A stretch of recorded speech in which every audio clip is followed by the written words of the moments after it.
Calling out the system is important for a few reasons. For one, not everyone can see the structure. They are told to trust the science, trust their doctor, which implies don't ask questions, and that's not okay. Another reason is that getting mental health care or medical care or an education is expensive. People think that through the system is the only way to obtain these things, and besides emergency medical care, it's not. People were processing grief and trauma, healing wounds, and gaining knowledge long before the West was won. So today I am discussing psychological warfare. Psychological warfare is pushed through multiple mediums. It is pushed through the media with controlled narratives, cycles of fear, manufactured consent, the trust the experts chant, and celebrity influence. It is weathered into us through the political system by governments, elections, nationalism, white nationalism, policy that protects elites, the illusion of choice, though your only real choices are to be the liberal fox or the conservative wolf. There is also the justice system and the deeply flawed family court system. And finally, psychological warfare is also thrust upon us through the social system by way of manufactured groupings such as class and race. It is also in gender roles, respectability politics, cultural programming, and social media, which is a mix of two systems and therefore layered and intense warfare.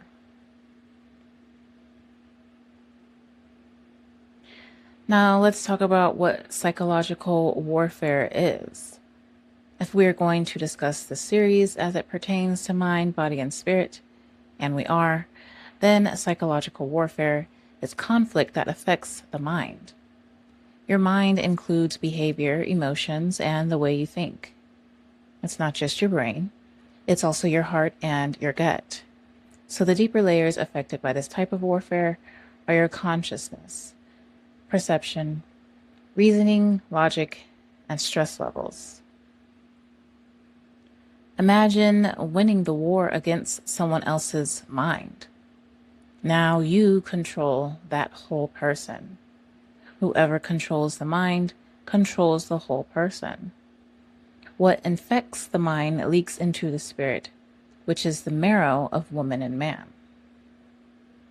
If you have won the war against another's mind, now you can control their behavior, their emotions, thoughts, their level of consciousness, their perception, reasoning, logic, and stress.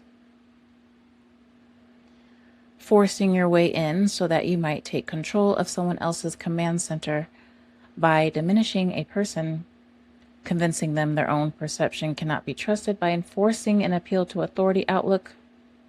That is you splitting their mind. This is exactly the role of Psyops.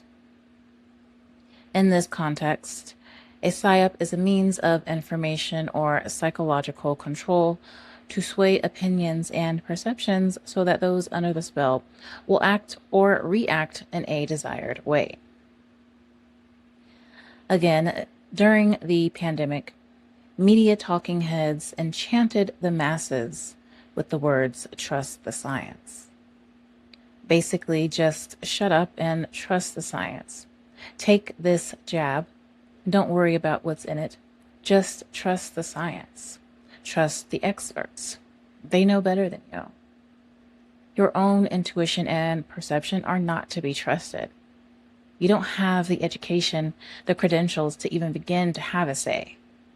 And if you try to speak up, no one will believe you anyway. We will just call you a crazy conspiracy theorist, and everyone will believe us because we have doctors and scientists on our side. This is essentially what they were saying without saying it. This is also how domestic abusers sound. This is how they talk to their victims. There's always a goal in mind with this type of psychological warfare. The goal is to control the behavior of another.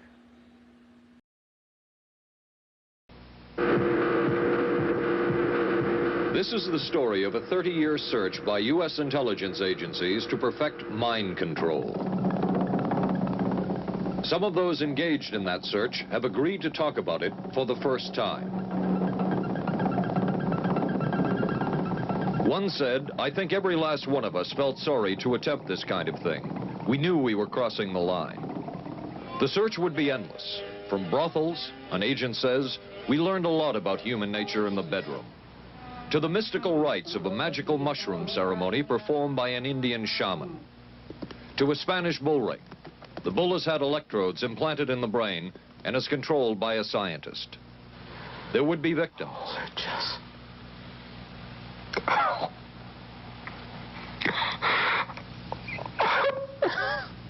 One intelligence agency tried to peel this man's mind back to reveal its deepest secrets. I'll live through it. I'll live through it. This man worked on some of these programs. He would write of his work, "It was fun, fun, fun." In this note from White's diaries, it says, "Call Lovell regarding TD." TD was a rather transparent cover for Truth Drug. George White worked with the Truth Drug Committee here at St. Elizabeth's Hospital in the nation's capital. They experimented with mescaline, scopolamine, and marijuana on unwitting victims. The committee soon learned there was no easy panacea, no truth drug at this stage. But White and later colleagues would not stop trying. The goal remained the same. As this 1952 CIA memo says, the aim is controlling an individual to the point where he will do our bidding against his will, and even against such fundamental laws of nature as self-preservation. Like everything, things change. The media seemed to, at one point, judging by that video, one point in time be for the people, to help us be informed. Now it seems they are more for the corporations to stay afloat. Pharmaceutical companies sponsor media programs. Of course, the talking heads wanted you to take the poison. Their livelihood depended on it. And now it seems they are doing much the same with hantavirus. There's no poison for that virus yet, but they sure do seem to preparing you for one, getting you all full of fear so that when one does come, you are quick to get in line to drink the Kool-Aid. The systems of the world are a facade. They are manufactured realities. And with the media, it is a fear-based reality. You're always in a cycle of fear. Fear must be exorcised from the body. Note that the ancients had ways to process grief and trauma so that it did not stay in the body. Meanwhile, we live in a system that seeks to ensure grief and trauma stays in our body. And though things like therapy exist, it is not attainable for everyone. And even when it is, within these sessions, sometimes medications that cause the same ailments that they claim to treat are prescribed within a 10-minute chat with a psychiatrist who hardly exerts any effort to avert his eyes more than an inch above the prescription pad. Victims of abuse and mind control have reported things such as altars. Again, ancient cultures understood that emotional pain was not supposed to be allowed to stay in the body. In African American Herbalism by Lucretia Van Dyke, Van Dyke talks about ceremonies where communities would process grief together, knowing that it was necessary to give their pain a way out of their body.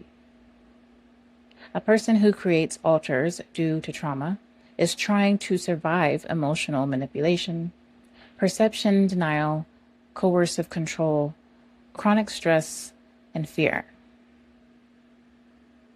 And speaking of fear, Think about how early civilizations believed that spirits caused disease. It makes me wonder what those in power know about fear and their use of viruses to instill fear in the masses. The thing about fear is that what you fear, you're giving authority over your heart, mind, soul, and spirit. That gives whatever spirit behind the thing you fear power. And half the battle with these pandemics, or fledgling pandemics, is to not be fearful. The media, the medical industrial complex are tools of deception to not just instill fear, but tools that have convinced you that sickness is not at all spiritual. Because this isn't just psychological warfare, it's an all-out war.